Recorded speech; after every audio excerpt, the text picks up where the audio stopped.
cars are expensive. Prices have skyrocketed in the past few years.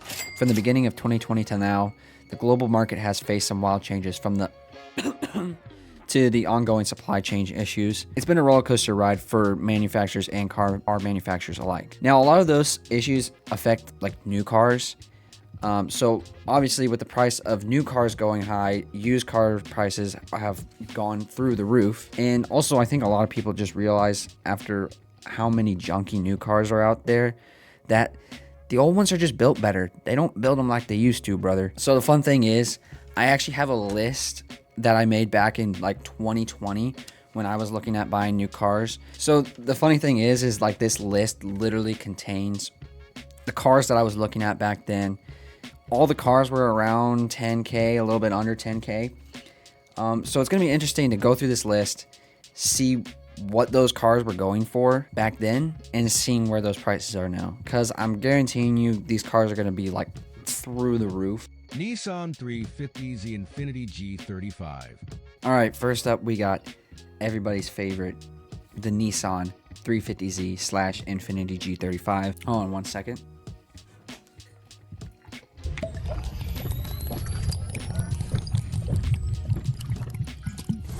But obviously these cars have gotten expensive, especially the 350Z for drift tax, and the G35 has gotten popular for takeover tax. So according to the list back in 2020, the average price of this car in my area was $7,500. So I'm actually curious to see what those look like. All right, so I guess first off, we'll start off with the Infiniti because it's probably going to be the cheaper of the two. Now, here's the thing. This is a 2007. This is the 4-door, and it's the all-wheel drive, and it's automatic. So these are kind of less desirable. Not bad cars per se, but, you know, for a daily driver, it'd be nice. And actually, this is kind of crazy. That's very rare that you're going to see a G35 with a clean history and one owner. Not bad. When you get into the more desirable versions of these, like look at this. Dude, 14 racks for this. 126,000 miles. And it's still an automatic. It is the coupe, but why is this that much money? 2 owners, so it does have a clean history, surprisingly. But for 14 grand, you're out of your mind if I'm paying that much for this car. Like, no one should be spending this much money on this car, especially with it being an automatic. Ugh, yuck. Now, this might just be a reason to stay away from this, you know, this dealership, because I don't know what they got going on.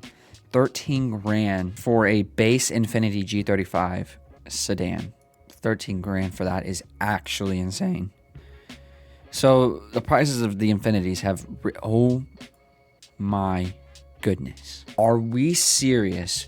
Who is paying almost 20 racks for a 2007? It is manual, but there are a lot better cars you can get for that price. A lot newer cars you can get for that price. I mean, it has 44,000 miles on it. It is a sedan. That's kind of a rare spec. 4-door manual car. It's kind of cool, but it's not 20 racks cool. I'm sorry. I mean, I guess if you're a billionaire and you just want to, you know, have a super clean G35, then this is your car. But for the everyday normal person, I mean, this thing's almost 20 years old. Okay. 10 grand, low mileage, 6-speed manual. I mean, this exact car back in 2020 was going for 7K all day. Now they're at 10 and more. Insane price jump. Not the craziest I've seen. Now let's go look at its brother. The 350Z has always been the cooler version. It's always been the cooler version of the two. It's always the one everyone wants. And I can't blame them. I mean, this is an iconic car. Now, another thing is, I think all the hardtop coupes got wrecked because the only thing you can find nowadays are convertibles. And this is where I was scared of. 2005 Nissan 350Z, 25 grand. Low mileage. It's the spec you want. Honestly, that color is really clean. It's basically a brand new car, but this is obviously the less desirable motor Obviously, it's not an HR, it's a DE. But these things, dude, low mileage Zs are going for 20 grand. Insane. I mean, soon these cars will be able to be imported from Japan. BMW E90 M3. So this is where I start to not even believe my list. So please someone fact check me on this. But I have the E90 M3 listed at 10 grand back in 2020. If so, that is the most insane deal of a century, because they're definitely not worth that now. Now, I think a big reason why a lot of people are kind of scared of these cars is because rod bearing failure. So this one's super good deal right here, and this is a 2012 convertible automatic. So probably the least desirable spec, and even still 17 grand for this. Still kind of obtainable. 2011 BMW M3 sedan, $40,000. Super nice spec. This is probably my favorite generation of BMW. Just this body style was so iconic, but 40 grand for that is crazy. Volvo 240. Okay, everybody's favorite Swedish brick, Volvo 240. First off, we'll start with the wagon, because that's the kind of one everyone wants. 1986 Volvo 240 GL wagon. Super low mileage. I find that hard to believe. Because the odometers in these things went out all the time. But it kind of doesn't really matter, because these things literally run forever. For $11,000 is insane, considering that literally at the start of 2020, you could buy these things for $1,000. Like this car was $1,000 4 years ago. $34,000, almost $35,000, only 1,000 miles on the clock. This is literally a collector's item at this point. Belongs in a museum. BMW 335i. Next, we have an absolute tuning icon, especially for the Euro scene, and that's the BMW 335i. Now, these cars have gone up and down and up and down, but about the start of 2020, these cars used to be 8 grand.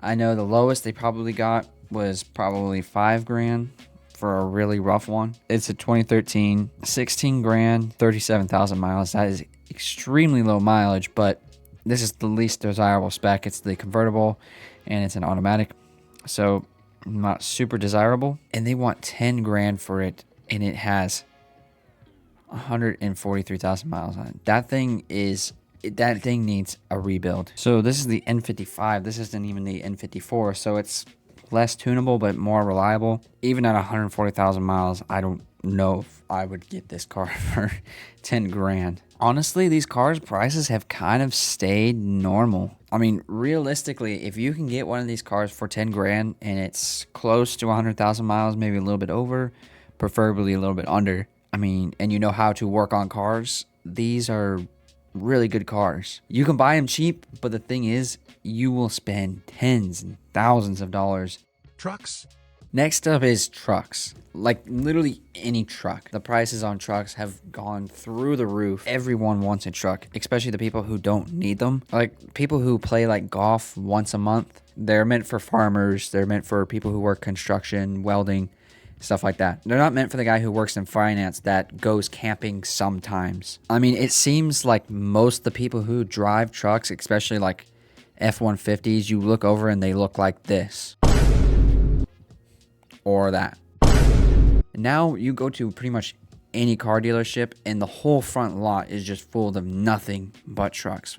And they just can't sell them now because they made so many and, the demand for them has gone down. But yet the prices of them still really haven't gone down, especially for used trucks. We got a 2005 F-150 for almost 10 grand. I mean, we even have a Colorado for $7,500. So pretty much all trucks, especially the Raptors, the Toyota Tacomas, all those trucks are extremely expensive, hold their value really well, but by far the most overpriced truck of all time, the Tesla Cybertruck. And I do not understand why these cars are worth so much. We've all heard the jokes.